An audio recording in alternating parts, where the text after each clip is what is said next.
Hello बच्चों, let's read this question. The question says match the column first with column second. Column first के अंदर हमें electric field और radius या distance के बीच में रिलेशन दे रखा है। कॉलम सेकंड के अंदर हमें ये बताया गया है कि ये किसके लिए कंडीशन अकॉर्डिंग होगी। तो इसके अकॉर्डिंग हमें ऑप्शन दे रखे हैं चार। फर्स्ट ऑप्शन के अंदर हमें दे रखा है A P Q, B Q, C P comma Q, D R E S. Option second A R comma Q, B S, C P comma Q, D T E S. Option third हमें दे रखा है A P comma Q, B T, C T comma Q, D S E Q. Option fourth हमें दे रखा है A R comma S, B हमें क्या दे रखा है इस क्वेश्चन के लिए एस, सी हमें दे रखा है आर कोमा पी, डी हमें दे रखा है क्यू और ई हमें दे रखा है टी। तो इस क्वेश्चन के अंदर जो गिवन डाटा है उसके अकॉर्डिंग हम बात करते हैं इस क्वेश्चन के की कंसेप्ट की यदि इस क्वेश्चन के लिए बात की जाए तो हमारे पास क्या की कंसेप्ट होगा वो हम देख लेते हैं। तो हमें यहाँ पे सेकंड कॉलम के अंदर डिफरेंट जो कंडीशंस हैं वो दे रखी है, यानी कि पॉइंट चार्ज होगा या स्फेरिकली सिमेट्रिकल चार्ज डिस्ट्रीब्यूशन होगा या लॉन्ग लाइन चार्ज होगा या प्लेन शीट होगी चार्ज की या इलेक्ट्रिक डाइपोल होगा। तो उसके अकॉर्डिंग हम क्या देखते हैं कि जो हमारे पास इलेक्ट्रिक फील्ड एंड जो पोटेंशियल है उनकी वैल्यू क्या रहेगी। तो फर्स्ट हम बात करते हैं electric field intensity E due to a point charge. तो हम यहाँ पे बात करते हैं E due to a point charge, due to a point charge, due to a point charge. एक पॉइंट चार्ज के कारण इलेक्ट्रिक फील्ड की इंटेंसिटी क्या होगी। यदि मैं मान लेता हूं कि मेरे पास कोई पॉइंट चार्ज Q है और इससे मैं R डिस्टेंस के ऊपर electric field intensity find out करना चाहता हूं, तो जो E है इसकी वैल्यू क्या होगी, ये हमारे पास रहेगा K Q by R square, K Q by R square. ये हमारे पास रहेगी electric field intensity due to a point charge. K is the constant, Q is the charge and R is the distance of that point. एक तो ये condition होगी। और इसके कारण यदि मैं पोटेंशियल फाइंड आउट करना चाहूँ पॉइंट चार्ज के कारण, तो वो कितना होगा, V due to a point charge, यानी कि potential due to a point charge. ये हम बात कर रहे हैं potential due to a point charge. तो ये हमारे पास क्या होगा, इसकी जो वैल्यू रहती है वो क्या रहेगी, सेम पॉइंट चार्ज से आर डिस्टेंस के ऊपर हम फाइंड आउट करना चाहते हैं, तो इसकी वैल्यू रहेगी हमारे पास के क्यू बाई आर। ये हमारे पास कंडीशन रहेगी पॉइंट चार्ज के कारण। तो एक की कंसेप्ट हमारे पास ये हो जाएगा। सेकंड की कंसेप्ट के अंदर हम लोग डिस्कस कर लेते हैं यहाँ पे कि यदि हमारे पास स्फेरिकल चार्ज डिस्ट्रीब्यूशन है, स्फेरिकल चार्ज डिस्ट्रीब्यूशन है तो वो किस प्रकार से होगा वो देख लेते हैं हम लोग। यदि मैं मान लेता हूं कि मेरे पास कोई क्या है, स्फेरिकल शेल है, स्फेरिकल शेल, स्फेरिकल शेल है कुछ इस प्रकार से, और इस सेल के सेंटर से मैं आर डिस्टेंस पे मेरे पास कोई पॉइंट चार्ज है और इस स्फेरिकल शेल का चार्ज मेरे पास क्यू है। सॉरी, आर डिस्टेंस पे पॉइंट चार्ज नहीं है, आर डिस्टेंस पे कोई पॉइंट है, वहां पे हम electric field intensity find out करना चाहते हैं। स्फेरिकल शेल का चार्ज मेरे पास कितना है, क्यू है। तो इसकी क्या वैल्यू होगी, इसके कारण जो ई आएगा इसकी वैल्यू हमारे पास रहेगी के क्यू बाई डिस्टेंस स्क्वेयर, यानी कि आर का स्क्वेयर। ये वैल्यू रहेगी स्फेरिकल शेल के कारण। और इस सेम पॉइंट पे यदि पोटेंशियल की बात की जाए तो वो हमारे पास क्या होगा, वो हमारे पास रहेगा के क्यू बाई आर, यानी कि सेम कंडीशन रहती है पॉइंट चार्ज वाली। एक तो ये कंडीशन होगी हमारे पास। अब यदि मेरे पास यहाँ पे थर्ड की कंसेप्ट के अंदर मैं बात करूं कि मेरे पास क्या है, सॉलिड स्फीयर है, सॉलिड स्फीयर। तो सॉलिड स्फीयर के अंदर और स्फेरिकल शेल के अंदर डिफरेंस क्या होता है कि सॉलिड स्फीयर के अंदर जो भी चार्ज होगा वो इसकी ओनली सरफेस के ऊपर नहीं रहता, इसके अंदर भी चार्ज डिस्ट्रीब्यूटेड रहेगा, यानी इसके वॉल्यूम के अंदर भी हमारे पास चार्ज होगा। लेकिन स्फेरिकल शेल के अंदर क्या होता है कि जो टोटल चार्ज होगा वो इसकी सरफेस के ऊपर डिस्ट्रीब्यूटेड रहता है, इसके अंदर कोई भी चार्ज नहीं होता, वॉल्यूम के अंदर कोई भी चार्ज नहीं होता स्फेरिकल शेल के अंदर। अब सॉलिड स्फीयर के लिए यदि मैं मान लेता हूं कि इसका चार्ज क्या है, क्यू है, और इससे आर डिस्टेंस के ऊपर हम फाइंड आउट करते हैं इलेक्ट्रिक फील्ड इंटेंसिटी, तो वो मेरे पास क्या आएगी, वो सेम आएगी स्फेरिकल शेल की, इक्वल आएगी के क्यू बाई आर स्क्वेयर। और अब यदि मैं इसके किसी अंदर वाले पॉइंट पे बात करता हूं, अंदर वाला जो पॉइंट है यदि मैं अंदर किसी पॉइंट पे बात करता हूँ, अंदर ये पॉइंट है, इसकी सेंटर से डिस्टेंस मैं मान लेता हूँ कितनी है, सेंटर से डिस्टेंस इसकी है d, सेंटर से डिस्टेंस हमारे पास, चलो इसकी भी डिस्टेंस हम क्या मान लेते हैं, इसकी भी डिस्टेंस हम r मान लेते हैं, और इस बाहर वाले की डिस्टेंस क्या मान लेते हैं, d मान लेते हैं। बाहर वाले की जो डिस्टेंस है वो मैं मान लेता हूँ d, तो ये क्या हो जाएगा KQ/d²। अंदर वाले की सेंटर से डिस्टेंस में मान लेता हूँ r, तो ये तो आउटसाइड हो गया, इसको ई आउट बोल देते हैं। और ई इनसाइड क्या होगा इसके कारण, वो हमारे पास होगा KQ r/r²। यदि इसकी रेडियस हमारे पास क्या है, यदि इसकी रेडियस हमारे पास है कैपिटल R है, तो ये वैल्यू रहेगी इसके अंदर इलेक्ट्रिक फील्ड की। तो दो कंडीशन ये इलेक्ट्रिक फील्ड की हो जाती है हमारे पास। अब हम देखते हैं फोर्थ की कंसेप्ट। फोर्थ की कंसेप्ट हमारे पास क्या होगा, हमारे पास एक लॉन्ग लाइन चार्ज है, यानी कि एक वायर है, यूनिफॉर्मली चार्ज्ड वायर है, उससे हम पोटेंशियल की बात करते हैं। तो यहाँ पे बात करते हैं potential due to a long wire, due to a long line charge बोल देते हैं हम, long line charge, due to a long line charge. तो यहाँ पे हमारे पास मैं मान लेता हूँ कि ये लाइन है और इसके ऊपर चार्ज डिस्ट्रीब्यूटेड है कुछ इस प्रकार से, पॉजिटिव चार्ज मैं मान लेता हूँ कि डिस्ट्रीब्यूटेड है। और इस वायर से, ये इनफाइनाइट लेंथ की लॉन्ग वायर है, इनफाइनाइट लेंथ की क्या है, लॉन्ग वायर है। तो इससे किसी पॉइंट ए के ऊपर हम फाइंड आउट करते हैं, किसी पॉइंट ए, और इससे एक पॉइंट है बी डिस्टेंस के ऊपर। ए पॉइंट की डिस्टेंस हमारे पास कितनी है, ये मैं मान लेता हूँ कि डिस्टेंस है मेरे पास R1। ए पॉइंट की डिस्टेंस इस वायर से कितनी है, R1 है, और बी पॉइंट की जो डिस्टेंस है इस पॉइंट से वो मैं मान लेता हूँ कि R2 है। तो हमारे पास जो dV की वैल्यू आएगी वो कितनी आती है, dV की वैल्यू हमारे पास आती है λ/2πε0 R इंटू dr। ये हमारे पास पोटेंशियल की वैल्यू आएगी इस लाइन चार्ज के स्मॉल पोर्शन के लिए। अब यदि इस पूरे लाइन चार्ज के कारण हमें फाइंड आउट करनी है तो हमें इसका इंटीग्रेशन करना होगा।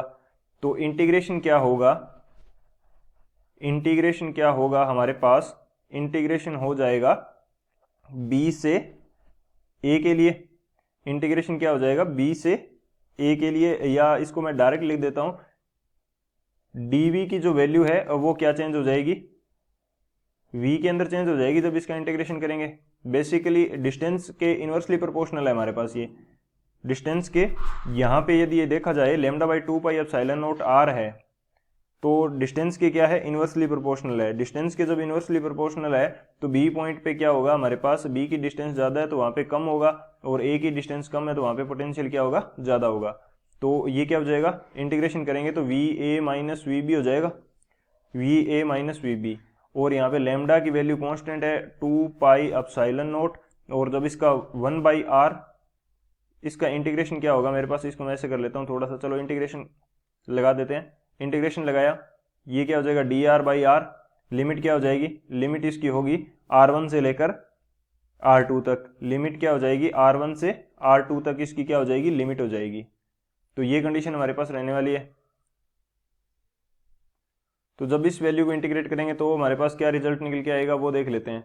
जब इस वैल्यू को इंटीग्रेट करेंगे तो VA माइनस VB की जो वैल्यू है वो हमारे पास आ जाएगी λ/2πε0, और 1/r का जो इंटीग्रेशन होगा वो हमारे पास क्या रहता है ln, और जब अपर लिमिट और लोअर लिमिट पुट करेंगे तो ये हमारे पास आ जाएगा R2/R1, क्योंकि log m-n की वैल्यू क्या होती है, log m/n। तो ये हमारे पास आ जाएगा लाइन चार्ज के कारण। फिफ्थ जो की कंसेप्ट है उसके अंदर हम डिस्कस कर लेते हैं कि हमारे पास कोई प्लेट है, potential due to charged plate. हम क्या बात कर रहे हैं, potential due to charged plate. हमारे पास कोई प्लेट है वो चार्ज की गई है तो उसके कारण पोटेंशियल हमारे पास क्या होगा वो देख लेते हैं। चार्ज्ड प्लेट, तो यहाँ पे मैं एक प्लेट बनाने की कोशिश करता हूँ कुछ इस प्रकार से। ये मेरे पास कोई चार्ज्ड प्लेट है, चार्ज इसके ऊपर डिस्ट्रीब्यूटेड है कुछ इस तरह से, पॉजिटिव चार्ज। इससे हमारे पास सेम दो पॉइंट है, पॉइंट ए एंड एक पॉइंट है हमारा पॉइंट बी। तो इन दोनों का पोटेंशियल डिफरेंस फाइंड आउट करना है। तो ए पॉइंट की जो डिस्टेंस है वो R1 है, और पॉइंट बी की जो डिस्टेंस है हमारे पास वो कितनी है, R2 है। सेम कंडीशन होगी। तो इसके लिए जो डी वी की वैल्यू आएगी हमारे पास वो क्या रहती है, sigma by 2 epsilon note, sigma by 2 epsilon note into में इसके क्या आ जाएगा डी आर। और जब इसको इंटीग्रेट करेंगे तो इसकी लिमिट कहाँ से कहाँ तक हो जाएगी, लिमिट होगी R1 से लेकर R2 तक। तो डी वी की वैल्यू R1 और R2 पे हमारे पास A एंड B है, तो ये क्या हो जाएगा VA माइनस VB, और सिग्मा बाई 2 एप्सिलॉन नोट तो आ जाएगा बाहर क्योंकि कांस्टेंट वैल्यू है, और डी आर की वैल्यू क्या आ जाएगी, इंटीग्रेशन होके R आ जाएगा, और अपर लिमिट आ जाएगी R2, लोअर लिमिट R1, और जब ये लिमिट पुट कर देंगे तो ये हमारे पास आ जाएगा सिग्मा बाई 2 एप्सिलॉन नोट, और यहाँ पे आ जाएगा R2 माइनस R1। ये हमारे पास क्या रहेगा, A एंड B पॉइंट का पोटेंशियल डिफरेंस रहेगा। तो ये हमारे की कंसेप्ट हो जाएंगे। इन की कंसेप्ट के अकॉर्डिंग हम सॉल्यूशन बना के मैच करते हैं कि कौन सा ऑप्शन करेक्ट आ रहा है। अब बात करी जाए यदि सॉल्यूशन की, तो सॉल्यूशन हमारे पास क्या होगा वो देख लेते हैं। हमें क्वेश्चन के अकॉर्डिंग क्या बोल रखा है कि एक तो पॉइंट चार्ज है, ए के अंदर हमें दे रखा है E is directly proportional to 1/r²। E is directly proportional to 1/r²।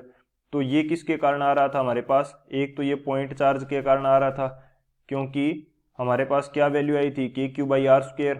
Same हमारे पास कंडीशन आई थी किसके लिए, सेम कंडीशन हमारे पास आई थी स्फेरिकल चार्ज डिस्ट्रीब्यूशन के लिए, स्फेरिकल चार्ज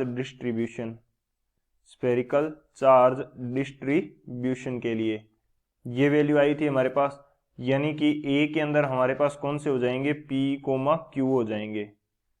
सेकंड हमें क्या दे रखा है, बाकी तो कोई होगा नहीं इसके अंदर, अकॉर्डिंग टू की कंसेप्ट हमने देख लिया है। सेकंड हमें बी के अंदर दे रखा है E is directly proportional to R। Second के अंदर हमें क्या दे रखा है, सेकंड हमें बी के अंदर दे रखा है E is directly proportional to R। तो ये पॉइंट चार्ज के लिए नहीं आया था, स्फेरिकल चार्ज डिस्ट्रीब्यूशन के अंदर आया था जब हमने किसको डिस्कस किया था, सॉलिड स्फीयर को डिस्कस किया था। तो E क्या आ रहा था, डायरेक्टली प्रोपोर्शनल टू R आ रहा था। तो यहाँ पे क्या हो जाएगा, इसके अंदर A की वैल्यू हमारे पास करेक्ट आने वाली है, वो क्या है, स्फेरिकल चार्ज डिस्ट्रीब्यूशन। ये हमारे पास क्या है, स्फेरिकल चार्ज डिस्ट्रीब्यूशन है, स्फेरिकल चार्ज डिस्ट्रीब्यूशन। तो इसके अंदर ये वैल्यू क्या आ जाएगी, करेक्ट आ जाएगी, यानी कि बी के अंदर कौन सा हो जाएगा, ओनली क्यू हो जाएगा। अब सी के अंदर हमें क्या दे रखा है वो देख लेते हैं। सी के अंदर हमें दे रखा है V is directly proportional to 1/r।